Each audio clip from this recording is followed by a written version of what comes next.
चल रहा है जो छत्तीसगढ़ विशेष चाय पर नेताजी की टीम आज पहुंची सूरजपुर जिले की प्रतापपुर में पक्ष और विपक्ष आमने सामने रहेंगे। मैं बता दूं कि विपक्ष से हमारे साथ जो पूर्व गृह मंत्री है रामसेवक पैकरा जी हैं, वहीं पक्ष से हमारे साथ नगर पंचायत के अध्यक्ष कंचन जी हैं।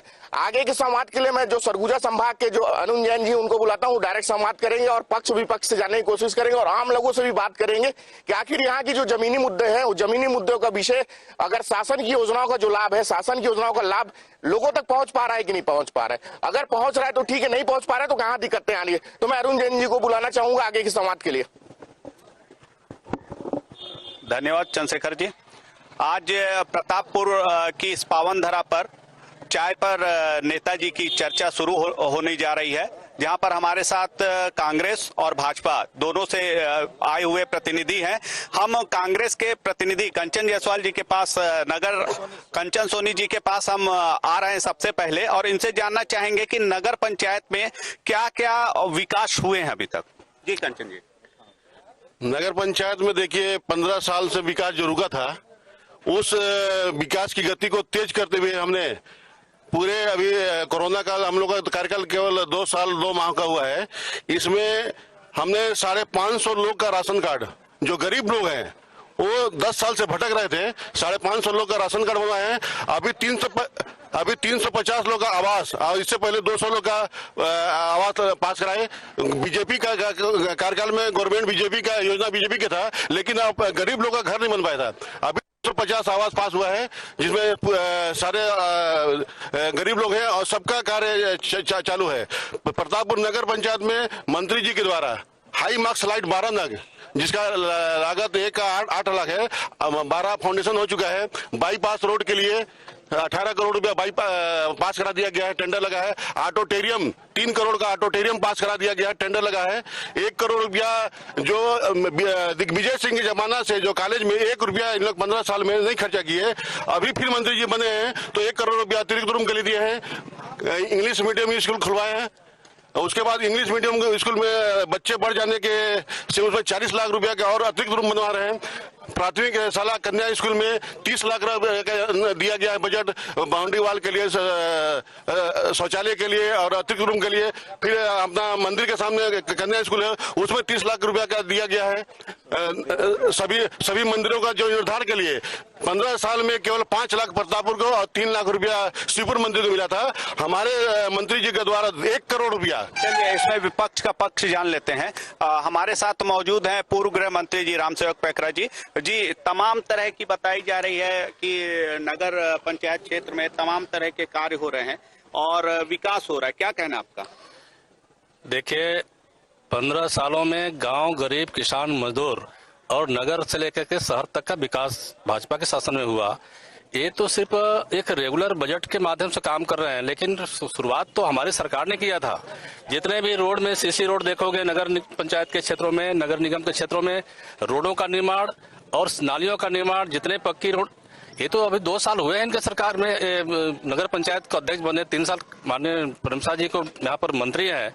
मैं तो पूछना चाहता हूँ कि इस 3 सालों में क्षेत्र के विकास में कौन कौन सा योगदान उनका है। एक भी बजट में एक भी पुलिया नहीं बन पाया इस 3 सालों में, कोई बड़ी पक्की रोड नहीं बन पाया इनके सरकार में।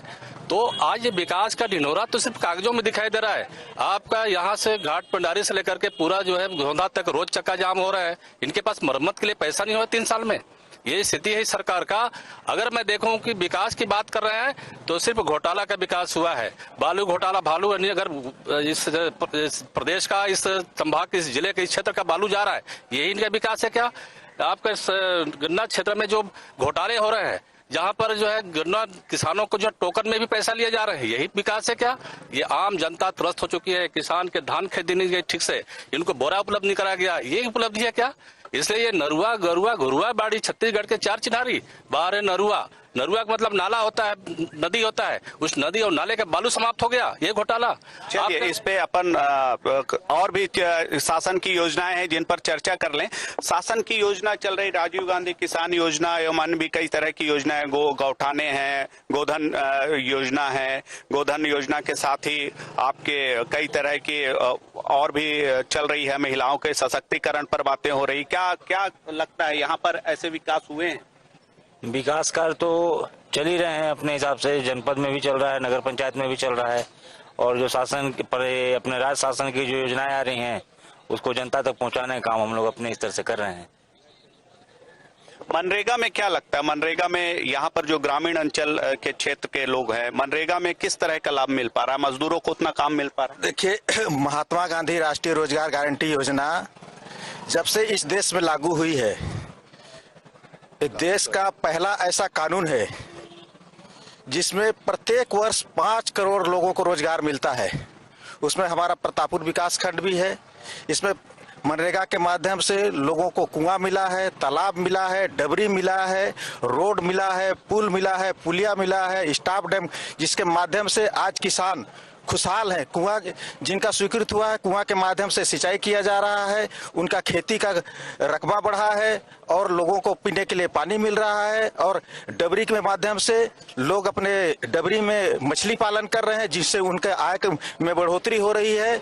और जिससे जितने भी सब्जी उगाए जा रहे हैं उससे उनकी आर्थिक स्थिति मजबूत हो रही है, उनको सिंचाई का साधन मिला हुआ है। और नरेगा के माध्यम से जितना नरेगा का काम यहाँ प्रतापपुर विकास खंड में हुआ है, यह अपने विधानसभा के अंदर, उतना इसके पहले कभी नहीं हुआ था, न लोगों को रोजगार मिला था। आज भी एक आवेदन देने के बाद तत्काल लोगों को रोजगार का अवसर दिया जा रहा है। 100 दिन पहले था, अब 150 दिन का कर दिया गया है, जिससे इस क्षेत्र में लगातार विकास का जो गंगा है वो बहते जा रहा है। और आने वाले समय में और प्रतापपुर का विकास तेजी से होगा, ऐसा मेरा मानना है। इसमें विपक्ष का भी पक्ष जान लेते हैं।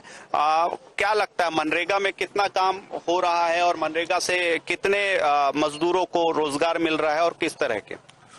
देखिए, वो तो आंकड़ा मेरे पास नहीं है, लेकिन पहले जिस अनुपात में मनरेगा का काम होता था, अभी उस अनुपात में काम नहीं हो रहे हैं। और हो रहे हैं तो लोगों को उसके मजदूरी का भुगतान समय पे नहीं हो पा रहा है। ग्राम पंचायतों की ये स्थिति है कि किसी भी ग्राम पंचायत में, मैं छड़ सीमेंट का भी काम करता हूँ, लोगों का ये कहना है 6-6 महीने से, 1-1 साल से लोगों के पेमेंट उलझे हुए हैं और राज्य सरकार से उनके खातों में पेमेंट नहीं आ रहे हैं, और उससे व्यापारी वर्ग भी परेशान है और विकास कार्य भी प्रभावित। चलिए अन्य योजना पर भी चर्चा कर लेते हैं। महिलाओं के सशक्तिकरण को लेकर के कई तरह के समूह और कई तरह के रोजगार दिए जा रहे हैं, क्या कहना आपका? मैं सबसे पहले तो छत्तीसगढ़ के 36 राज्यों में जाने से पहले सबसे पहले अपने प्रतापपुर क्षेत्र के बारे में कहना चाहूंगी कि यहाँ पर सबसे पहला उदाहरण आप लोग को देखने को मिल सकता है कि कई वर्षों से जो कन्या माध्यमिक शाला चल रही थी, कन्या जो बच्चियों के शिक्षाओं का मंदिर हुआ करता था, आज उसको बदल कर अंग्रेजी माध्यम शाला खोल दिए। और उन दूरांचल क्षेत्र से जो बच्चियां आने वाली थीं, तो उन लोगों को शिक्षा से वो दूर हो चुके हैं। और चूंकि मैं यहाँ के, आप विधायक हैं, आप शिक्षा मंत्री हैं, यहाँ की शिक्षा व्यवस्था अच्छी होनी चाहिए थी, आपने तो उन बच्चियों को ही शिक्षा से दूर कर दिया है। तो मैं उनसे सवाल करना चाहूंगी कि आपने कितने बच्चियों को जो दूर से आ रही थी, उनको आपने कितनों को शिक्षा से वंचित किया है और कितनों को शिक्षा दिया है? महिला सशक्तिकरण पे समूह बनाए जा रहे हैं, तमाम तरह की उन्हें आर्थिक उत्थान के लिए मदद की जा रही है, इस पर क्या कहना? जी नहीं, आप अगर कांग्रेस के घोषणा पत्र को निकाल कर देखें तो जब छत्तीसगढ़ के जब 36 लक्ष्य रखे गए थे, तो उसमें 36 लक्ष्य में से महिलाओं के लिए एक भी लक्ष्य नहीं, अगर उसमें एक रखा भी गया था तो उसमें क्या था, आज भी देखिए 30 से 40 हजार महिलाओं को जो स्वयं सहायता समूह हुआ करती थी, उनको आपने निष्कासित कर दिया। जो रेडी टू ईट फूड बनाकर अपना रोजगार चलाती थी, आपने उनको निष्कासित कर दिया और कह दिया कि हमारे ठेकेदार उसको चलाएंगे, कंपनी चलाएंगे। तो इस तरह से महिलाओं के साथ गलत हुआ। इस पे पक्ष के भी ले लेते हैं। क्या कहना चाहेंगे, जो महिला समूह है, आर्थिक उत्थान के लिए कार्य किए जा रहे हैं, तमाम तरह की उन्हें सहायता प्रदान की जा रही है, इस पर क्या कहना चाहेंगे? महिलाओं को सशक्त करने के लिए स्वयं सहायता के समूह के माध्यम से बहुत सारे रोजगार के अवसर उनको दिए जा रहे हैं। अभी कुछ देर पहले चर्चा किया जा रहा था कि गोधन न्याय योजना के अंतर्गत लोगों को रोजगार नहीं मिल पा रहा है। उसके माध्यम से हमारी सरकार जब से आई है तब से हम लोग 2 रुपया किलो गोबर को खरीद रहे हैं। इसके बाद वो वर्मी कंपोस्ट बनाया जा रहा है, उसमें स्वयं सहायता समूह की महिलाएं काम कर रही हैं। अभी बहुत सारे ऐसे किसान हैं जो गोबर बेचकर स्कूटी तक खरीद लिए हैं और हर माह उनके खाते में पैसा समय पर दिया जा रहा है। अभी शासन ने निर्णय लिया है कि स्वयं सहायता समूह के माध्यम से हम जितने भी अबीर गुलाल है, रंग है, अगरबत्ती है, ये सारे प्रोडक्ट जो है हम स्वयं सहायता समूह को देंगे, जिससे हमारे समाज की महिलाएं जो हैं वो और ज्यादा से ज्यादा सशक्त हो, उनके आय में वृद्धि हो और आर्थिक तौर पर विकास की मुख्य धारा में जुड़ सके, ऐसा हम लोग का मानना है। चलिए ठीक। यहाँ पर देखा जा रहा है कि हाथी की समस्याएं बहुत ज्यादा हैं। अभी हाल ही में कई घटनाएं हुई हैं, क्या कहना चाहेंगे? हाथी की मुद्दा देखिए एक दिन की नहीं है, चाहे वो भाजपा सरकार हो चाहे कांग्रेस की सरकार हो। हाथी की समस्या स्थायी रूप से इस क्षेत्र में बन गई है। चूंकि देखिए हाथी के मुद्दे पे सबसे बड़ा चीज ये है कि हाथी इस क्षेत्र में लगातार आ रहे हैं। उसका कारण है कहीं ना कहीं हाथी के रहवास क्षेत्र में सरकारें जो है वन अधिकार मान्यता के तहत जो पट्टा दे रहे हैं, तो जंगलों की अवैध कटाई बहुत तेजी से हो रही है। और ये राजनीतिक रूप से इसमें क्या है, वन अधिकार पट्टा देने के लिए दोनों दल जो है लोगों को पट्टा दे रहे हैं, तो हाथी अब जाएगा कहाँ? हाथी के रहने के जगह पे तो लोग मकान बना रहे हैं, खेती कर रहे हैं। उसके अलावा गन्ना की खेती हो रही है। गन्ना जो है हाथी को सबसे प्रिय है और गन्ना खाने के लिए उसको पर्याप्त मात्रा में मिल जा रही है। तो इसमें क्या है, दोनों दलों को बैठकर, क्योंकि सेंट्रल गवर्नमेंट के भी कुछ प्रोजेक्ट है, स्टेट गवर्नमेंट के भी कुछ प्रोजेक्ट है, दोनों दलों को मिलकर स्थायी रूप से इस समस्या का समाधान खोजना चाहिए। कल ही शाम को पूर्व सरपंच एक जो थे हमारे गाँव के बगल के धानाराम जी, उनकी मृत्यु हो गई है कल शाम को। तो हाथी की समस्या व्यापक है, उसमें व्यापक चर्चा होके और सभी को एक साथ मिलके इसमें एक कार्य योजना बनाना चाहिए। चलिए इसमें विपक्ष का भी पक्ष जान लेते हैं। हाथी की समस्याएं आ रही है, किस तरह का यहाँ पर व्यवस्था होनी चाहिए या उसके लिए क्या कर रही विपक्ष? देखिए, हाथी के ऊपर पिछली बार आप लोगों के माध्यम से डिबेट भी कराया गया था। निश्चित तौर से मैं आप लोगों को धन्यवाद देना चाहूंगा कि आप लोग इस पे इतनी चिंता करके और जनता का सुख दुख को ध्यान में रख के इस डिबेट को रखते हैं। कल की घटना है, हमारा भाजपा समर्थित सरपंच ही हाथी की चपेट में आया और मारा गया बेचारा। इस क्षेत्र में वर्तमान सरकार पूरी तरह से निष्क्रिय और फेल हो चुकी है। शासन का पक्ष, शासन की रवैये से इधर की जनता इतनी त्रस्त हो गई है, चाहे वो किसान हो, चाहे हमारा मजदूर वर्ग हो, या इस क्षेत्र की सबसे बड़ी समस्या जो हाथी की बनी हुई है, हाथी की समस्या को लेकर सरकार किसी तरह से संवेदनशील नहीं है, पूर्ण तरह से उपेक्षित है इस क्षेत्र को छोड़। तो इसमें विपक्ष क्या निभा रहा है? विपक्ष की भी तो भूमिका बनती है। विपक्ष अभी कई आंदोलन किया, सरहरी में एक आंदोलन हुआ, अपन लोग फॉरेस्ट इनके विभाग को लेके, वन विभाग को लेके धर्मपुर में भी बैठक रखे थे। विपक्ष की भूमिका रही, विपक्ष मांग की कि आप एक काम कीजिए, हमारे फसलों का जो मुआवजे आप दे रहे हैं इससे संतुष्ट जनता नहीं है। दूसरा चीज, जो जन हानि हो रही है उस मुआवजे को आप बढ़ाइए। 6 लाख रुपए कुछ भी नहीं होता है एक जीवन के मामले में, आप उसको 12 लाख रुपए कीजिए। या महाराष्ट्र सरकार की ओर देखिए आप, हाथियों से जन हानि होने पे वहां पे 12 लाख रुपए का मुआवजा है। हम लोगों ने ये मांग रखा इस जनता के लिए और हम लोग ये कहे कि हाथियों के प्रबंधन के ऊपर आप ध्यान दीजिए। सरकार पूरी तरह से निष्क्रिय, निष्फल है। चलिए, कुल मिला के विपक्ष आरोप लगा हाथी के मुद्दे पर और पक्ष हाथी के लिए एक योजना बननी बहुत जरूरी है। लेमरू प्रोजेक्ट भी चल रहा था, उस पर भी अभी तक काम नहीं हुआ है। आगे चल करके सड़कों की हालात जान लेते हैं। यहाँ सड़कों की भी बहुत बड़ी परेशानी सामने आ रही है। क्या स्थिति है सड़कों की, आप बताइए, आप आए हुए हैं, कोई दिक्कत नहीं? सड़कें का स्थिति ठीक है, सड़कें की स्थिति बहुत अच्छा है। राज्य सरकार ने जहाँ जहाँ चिन्हांगी का जो जीर्ण व्यवस्था में सबका बजट में लिया है, आने वाले समय में काम भी होगा। यहाँ अन्य योजनाओं का लाभ कितना मिल पा रहा है लोगों को? हमें देखिए, जैसे कि यहाँ पर से प्रतापपुर में जितनी नगर पंचायत में मूलभूत सुविधा होती है, जैसे कि रोड, जल, नल और लाइट, सभी व्यवस्था भरीपूर्ण पूर्ति सभी को प्राप्त हो रही है। और जहाँ के वार्ड की बात रही है, सभी वार्डों में आप देखिए सभी साफ सफाई और क्या बोला जाए, जल की व्यवस्था, नल की व्यवस्था बहुत ही अच्छा यहाँ व्यवस्था प्राप्त हो रही है सभी नगरवासियों को।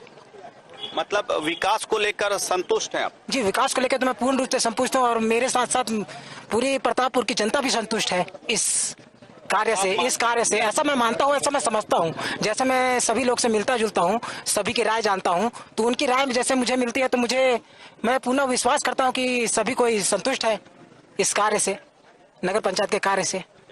नगर पंचायत के काम से बताया जा रहा है कि यहाँ के लोग संतुष्ट हैं, क्या लगता है आपको? नगर पंचायत में पहले जो भारतीय जनता पार्टी की सरकार थी, जो विकास के लिए जो फंड दिया गया था वही काम चल रहा है। अभी नया काम कुछ भी, केवल अभी बहुत लंबा चौड़ा गिना है, लेकिन पिछला जो काम हुआ था वही जो है, जो पिछला टेंडर था वही काम चल रहा है। नया कोई भी टेंडर नहीं हुआ है। जो पिछला बजट था, नया कोई बजट नहीं मिला है। गिनाया जरूर जा रहा है कि बहुत सारा लंबा चौड़ा ये स्वीकृत हुआ है, लेकिन अभी कुछ धरातल पे आया नहीं है। धरातल पे आ जाए, निर्माण चालू हो जाए, टेंडर हो जाए, तब हम लोग माने। बाईपास का भी बोला गया, अभी ना भूमि का जो है अधिग्रहण किया गया है। सबसे पहला काम होता है भूमि अधिग्रहण। अधिग्रहण नहीं हुआ है, मुआवजा नहीं मिला है, कोई फंड नहीं आया है, केवल कह देने से नहीं हो जाता। कोई इस पर आम जनता से भी पूछ लेते हैं, कैसा लग रहा है यहाँ पर विकास कार्य कितने हो पा रहे हैं, या किन योजनाओं के लाभ मिल रहे हैं या नहीं मिल पा रहे हैं? देखिए, जो विकास की बात है, हमारे क्षेत्र के विधायक परमानंद श्री प्रेम साय जी के दिशा निर्देश से बहुत सारे विकास कार्य हो रहे हैं। जैसे आप देखेंगे, बहुत सारे हमारे सरहरी में जो पुल पुलिया का जो निर्माण था वो अभी हो रहा है। अभी रोड के निर्माण कार्य हो रहे हैं। संतुष्ट है यहाँ हमारे किसान भाई भी, जो उन्होंने कहा स्वयं सहायता समूह, छत्तीसगढ़ की पहली सरकार जिन्होंने 15 करोड़ का स्वयं सहायता समूह का कर्ज माफी किया है उन्होंने। और सरकार बनने के बाद कांग्रेस की वही सरकार है जिन्होंने पूरे किसानों का कर्ज माफ किया है। बस चलिए, आप संतुष्ट नजर आ रहे हैं शासन की योजनाओं से। एक शासन की अभी लघु वनोपज की भी चल रही खरीदी, और लघु वनोपज में कई तरह के नए लघु वनोपजों की खरीदी शुरू की गई, जिसमें महुआ भी है, अन्य चीजें भी है, अपने कोदो भी है। क्या कहना चाहेंगे? कोदो तो देखिए लघु वनोपज के अंदर नहीं आता है। महुआ खरीदी सरकार पहले से भी करती रही है और आज भी कर रही है। और लघु वनोपज में जो फॉरेस्ट का जो माइनर प्रोड्यूसर है, जिसमें तेंदुपत्ता है, हर्रा है, बहेरा है, इन सभी चीजों को, और वे पहली सरकार है।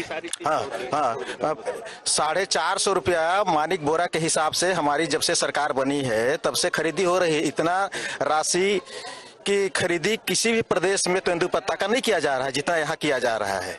अन्य राज्यों में भी ऐसा नहीं है। तो लगातार इससे जो यहाँ के ग्रामीण हैं उससे उनके आय में बढ़ोतरी हो रहा है, और तेंदुपत्ता का प्रोडक्शन जो है तेजी से बढ़ रहा है।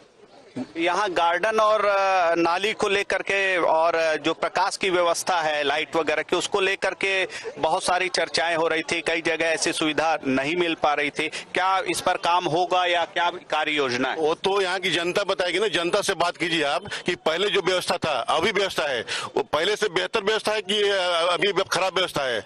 मैं जो पहले नगर पंचायत अध्यक्ष जो बात बोले हैं, वो अपने कार्यकाल का काम गिना देना कि कौन कौन सा काम किया है। और जो बोले कि बजट इस शासनकाल में आया है, अब बजट हमने जाके लाया है। अब पूरे 2 करोड़ का तो नाली और सीसी बन चुका है ना, 5 करोड़ का तो अभी अपना मंडी में गोदाम बन रहा है, 3 करोड़ का शिवपुर से प्रतापपुर मार्ग, 3 करोड़ का भूमि पूजन हो गया हमारे यहाँ। और प्रतापपुर में शादी घर जिसको बोलते हैं सर्व मांगलिक भवन, 1 करोड़ रुपया वो आ चुका है। ऐसे ही तमाम चीज मैं गिनाते रहूंगा तो शाम हो जाएगा। अभी 2 साल तो, एक साल बीतने दीजिए, उसके बाद दिखेगा। और से पूछे कि इनके योजना, इनके गवर्नमेंट की योजना कितने लोग का, कितने गरीब लोग का घर बन पाया। इस पे पक्ष ले लेते हैं। बहुत सारे काम हो रहे हैं बताया जा रहा है, क्या कहना आपका? सबसे पहले मैं जितने उपस्थित आदरणीय हमारे मीडिया भाई और अतिथि हैं, सबको चाय पे नेताजी क्योंकि उपलक्ष्य में जो उपस्थित हैं सबको सादर अभिनंदन करता हूं। सबसे पहले हम कांग्रेस भाइयों से एक ही चीज निवेदन करते हैं कि कम से कम केंद्र सरकार की जो योजनाएं हैं उनका लाभ गरीबों तक पहुंचने दें, उसको न रोकें। इसलिए कि जो प्रधानमंत्री रोजगार योजना के तहत जो प्रधानमंत्री आवास बन रहा है, हर गरीब का आवास बन जाए। आपसे निवेदन है कि इसमें आप लोग सहयोग करें। स्वच्छ भारत के लिए जो प्रधानमंत्री ने योजना चलाई है उसकी सीधे सीधे हमारे प्रतापपुर में धज्जी उड़ाई जाती है। साल में 6 महीना पीछे एक ही शौचालय है पूरे प्रतापपुर में, 6 महीना बंद पाया जाता है। अभी भी उसका आप अवलोकन कर लेंगे कि क्या स्थिति है शौचालय का, क्या वहाँ बैठने लायक है या नहीं बैठने लायक है। इसलिए हमारा एक यही अनुरोध है कि सरकार की जो योजना है सबका साथ सबका विकास और सबका विश्वास, इसका विश्वास को जीते, न कि इनकी कांग्रेस की कि हमारा विकास और सबका साथ तोड़ना पड़े विश्वास, लेकिन हो हमारा विकास। चलिए, विकास एक सतत प्रक्रिया है। एक इनका भी पक्ष ले लेते हैं जी। अभी पार्षद महोदय ने एक बात रखा प्रधानमंत्री आवास योजना का, तो प्रधानमंत्री आवास योजना चाहे सेंट्रल की जो भी स्कीमें हैं, पहले उसमें क्या था कि 20% जो है स्टेट गवर्नमेंट का खर्च होता था और 80% सेंट्रल का पैसा खर्च होता था। लेकिन माननीय मोदी जी के बाद जो है उस प्रधानमंत्री आवास योजना में उन्होंने उसको 80% को घटा के 60% कर दिया और स्टेट का जो लगना चाहिए था 20% उसको 40% कर दिया। इस चलते विवाद की स्थिति थी, शायद अभी कुछ उनके में निराकरण हुआ है, आगे काम चल रहा है उसमें। और रहा अभी नरेगा के बारे में चर्चा कर रहे थे आदरणीय अंकल जी भी कि पंचायतों में पेमेंट नहीं हो पा रहे हैं, तो नरेगा का जो स्कीम है वो केंद्र शासन का है और पिछले बार वो बजट में 85,000 करोड़ रुपए का था और बाद में एडिशनल जो जोड़ के 1,30,000 करोड़ रुपए का था और इस बार उसको केवल 76,000 करोड़ का बजट दिया गया है। तो इसके बारे में तो सेंट्रल में बैठे हुए लोग ही बताएंगे। चलिए वो देख लेते हैं और किस तरह की यहाँ पर समस्याएं हैं जिनका समाधान होना चाहिए। सबसे बड़ा मुद्दा देखिए यहाँ पर एक और है, मैं सत्ता पक्ष के ही मंत्री जी और मैं मुख्यमंत्री जी से भी निवेदन करूंगा कि जैसे उन्होंने 4 जिला बनाया, यहाँ की सबसे पुरानी मांग है यहाँ का प्रतापपुर विधानसभा को जिला बनाने की, तो जिसमें भारतीय जनता पार्टी की सरकार हो तो कोई पहल की नहीं। कांग्रेस सरकार में भी अभी 3 वर्ष हो गए हैं, कोई पहल नहीं हो रहा है। मैं अगर आपके चैनल के माध्यम से छत्तीसगढ़ के मुख्यमंत्री से मांग करना चाहता हूँ कि जैसे उन्होंने बड़ा दिल करके 4 जिला दिया है और अपने दिल को और विशाल करके प्रतापपुर को भी जिला बनाए तो निश्चित ही आगामी समय में। बिल्कुल, ये तो शासन की प्रक्रियाएं हैं, शासन की प्रक्रियाएं हैं। मैं आपके पास आना चाहूंगा, क्या योजनाओं का लाभ? देखिए, नगर पंचायत के जो अध्यक्ष जी हैं उनसे मेरा एक सवाल है कि यहाँ 183 लोगों को, गरीब लोगों को पट्टा देने की जो कार्रवाई थी वो ठंडे बस्ते में क्यों किया गया? एक दूसरा सवाल ये है कि नगर पंचायत में जो हजारों पेंशनधारी गरीब लोग हैं उनको 1000 से 1500 पेंशन देना था, उसको 0 क्यों कर दिया गया? फाइल तक नहीं खुला, न मांग की गई गरीब लोगों के लिए। तीसरा सवाल ये है कि हमारे पीछे पीएचई बिल्डिंग थी, बिना डिसमेंटल का प्रस्ताव किए क्यों इन्होंने तोड़वाया? ये बहुत बड़ा सवाल है, अनलीगल रूप से। इस पे जान लेते हैं। तोड़वाने फड़वाने का विकास के गरीब लोग का भला हो काम कीजिए। हर काम में अंगा लगा देते हैं, कोई भी जनहित का काम हो तो उसमें अंगा लगाते हैं, तो आप लोग का पहले से नियम है ना। मैं बताना चाहता हूं इनको कि पीएचई बिल्डिंग को कोई तोड़वाया नहीं है, अपने आप डिसमेंटल हुआ है, अपने आप गिरा है, वो यहाँ के लोग बताएंगे। चलिए, विकास एक सतत प्रक्रिया है। शासन में कभी सत्ता पे कभी कांग्रेस आएगी, कभी बीजेपी आएगी, वो अपनी जगह पे है, लेकिन विकास क्षेत्र का होना चाहिए और एक सतत प्रक्रिया। मैं यहाँ के स्थानीय संवाददाता अनूप जी को बुलाऊंगा। अनूप जी आइए और आभार व्यक्त करेंगे। धन्यवाद। नमस्कार, साधना न्यूज देख रहे सभी दर्शकों को मैं स्वागत करता हूं। आज यहां चाय पे नेताजी का लाइव डिबेट चल रहा है। वैसे तो इस क्षेत्र में कई मुद्दे हैं, लेकिन सबसे बड़ी मुद्दे जो देख रहा हूं मैं, ऐसा कोई 15 अगस्त 26 जनवरी नहीं गुजरता है कि यहाँ के जनता को उम्मीद न रहे कि इस बार घोषणा न करे। और दूसरी चीज, जितने भी शासन प्रशासन के लोग आए सभी का एक घोषणा, एक उम्मीद जगा के गए कि यहाँ जिला बनेगा। उसी उम्मीद के साथ आज भी यहाँ की पब्लिक सब डटे हुए हैं कि शायद इस 15 अगस्त 26 जनवरी को हमारा जिला प्रतापपुर घोषित हो जाए। दूसरा मुद्दा मैं आपको सबसे पहले ये कहना चाहूंगा कि हाथियों का सबसे बड़ा समस्या यहाँ कई दशक से, लगभग 1 दशक से तो चल ही रहा है और देखने वाली बात यह है कि हाथी की मुद्दा पूरे देश में, छत्तीसगढ़ में खासकर अपना सरगुजा संभाग सबसे ज्यादा आज के अवधि में प्रभावित नजर आ रही है। और तीसरा मुद्दा मैं आपको ये जनाना चाहता हूं कि शासन चाहे जिसकी भी हो, सड़क की दुर्दशा किसी से छुपी नहीं है। आप उसको देख सकते हैं, बहुत ही गंदी सड़क की व्यवस्था बनी हुई है यहाँ, जिसमें सुधार कार्य करने की बहुत ज्यादा जरूरत है। और बाकी आप सभी को धन्यवाद, और किसी को कुछ बोलना होगा तो बोल सकते हैं। देखिए 3 साल पूरे हो गए हैं इस कांग्रेस सरकार का यहाँ पर। इन 3 सालों में भ्रष्टाचार के सिवाय कोई विकास का नाम तो जो गिना रहे थे, ये पूर्व में हमारे बहुत सारे कुछ रोड बने हैं, बजट हमारे स्वीकृत था, उसी को काम कुछ हुए हैं। लेकिन मैं पूछना चाहता हूं कि हमारे समय में जो बजट में प्रस्तावित था, परमेश्वरपुर से जजावल 8 किलोमीटर, आपका पेंडारी से आपका ये के इलाका में है ना, पहिया रोड होके हुए, साथ में बंसीपुर से बगड़ा मार्ग, ये प्रस्ताव बजट में आ चुका था। इसका भूल गए क्या? विकास सिर्फ जो है ये शहर का कुछ सौंदर्यीकरण हो जाना ही विकास नहीं है। शक्कर के कारखानों में हम लोगों ने किसानों के हित में काम किया था। तमाम तरह की चर्चाएं हुई, तमाम तरह के आरोप और प्रत्यारोप लगे, उनके जवाब भी मिले। आप सभी सम्मानीय और आप सभी जनप्रतिनिधियों का यहाँ पर पधारने के लिए धन्यवाद। Back to studio. जल्दी 15 अगस्त आप भी आएंगे हम लोग के साथ।